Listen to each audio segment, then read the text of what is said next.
கிறிஸ்துவுக்குள் மிகவும் பிரியமான தேவ பிள்ளைகளே, பரலோகம் அண்ணா நிகழ்ச்சியின் மூலம் உங்களை சந்திப்பதில் என் இருதயம் கர்த்தருக்குள் மிகுந்த மகிழ்ச்சி அடைகிறது. இன்றைய பரலோகம் அண்ணா கதவுகள் உனக்காக திறக்கப்படும். நீங்கள் நினைக்கலாம், ஏதாவது ஒரு கதவாவது திறக்காதா, ஒரு கதவாவது எனக்கு திறந்து வைக்க மாட்டாரா என்று சொல்ல, கர்த்தர் உங்களுக்கு ஒரு கதவு அல்ல, பல வழிகளை, பல கதவுகளை உங்களுக்காக திறக்க போகிறான். வெளிப்படுத்தின விசேஷம் 3வது அதிகாரம் 8ஆம் வசனத்தை நீங்கள் வாசித்து பார்த்தீங்கன்னா, திறந்த வாசலை உனக்கு முன்பாக வைக்கிறேன், ஒவ்வொருவனும் அதை பூட்ட முடியாது. ஒரு காரியம் தெரியுமா? கர்த்தர் திறந்தால் அதை அடைப்பவன் யார்?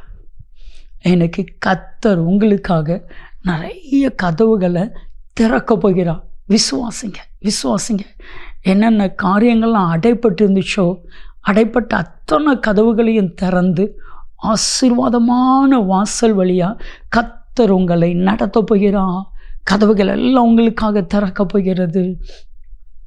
பிரியமானவர்களே, மீகா 2:13 நீங்கள் வாசித்து பாருங்க.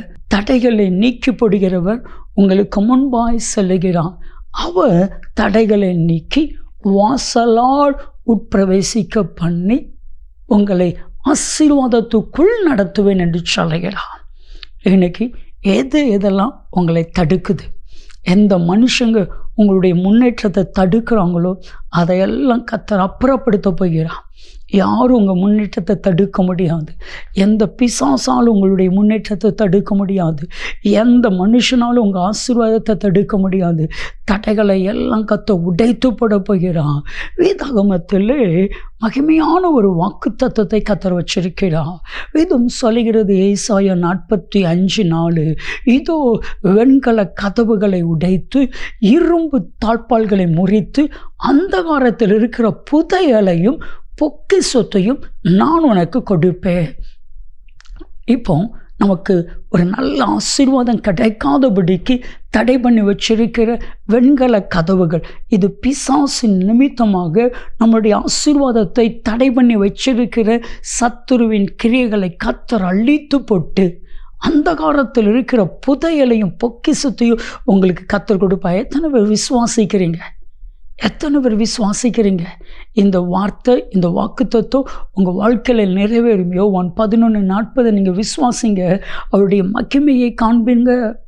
அவரால் கூடாத காரியம் ஒன்றும் இல்லை. ஜெபிக்கிற உங்களுடைய காரியத்தை கர்த்தர் வாய்க்க பண்ணுவா. அப்போஸ்தலர் 12வது அதிகாரத்தை முழுவதும் நீங்கள் வாசித்து பாருங்க. பேதுருவை உள்காவலில் பூட்டி வச்சுட்டாங்க. பேதுருவை உள்காவலில் பூட்டி வச்சுட்டாங்க. நாளைக்கு பேதுருடைய தலையை துண்டாக்க போகிறாங்க, சிரசேதம் நடக்க போகுது. ஆனால் அப்போஸ்தலர் 12:5 சபையார் அவனுக்காக ஊக்கத்தோடு ஜெபிக்க ஆரம்பித்தாங்க. கர்த்தர் தேவதூதரை அனுப்பினா பேதுருவை விழாவில் தட்டி எழுப்புகிறாரு. பேதுரு கனவு காண்கிறேன்னு நினைக்கிறாரு. எந்திரிச்சு அவருடைய ட்ரெஸ் எல்லாம் போடுறாரு, பாதரட்சை போடுறாரு. வரும் பொழுது ஒவ்வொரு கதவாக திறக்குது. 1 2 இல்லை, 4 கதவுகளையும் திறக்கிறார். மெயின் கதவும் திறக்குது. இவன் சொப்பனம் பார்க்குறேன்னு நினைக்கிறான். எந்த இடத்துல ஜெபம் நடக்குதோ அதே இடத்திற்கு பேதுருவை கர்த்தர் கொண்டு வந்தா.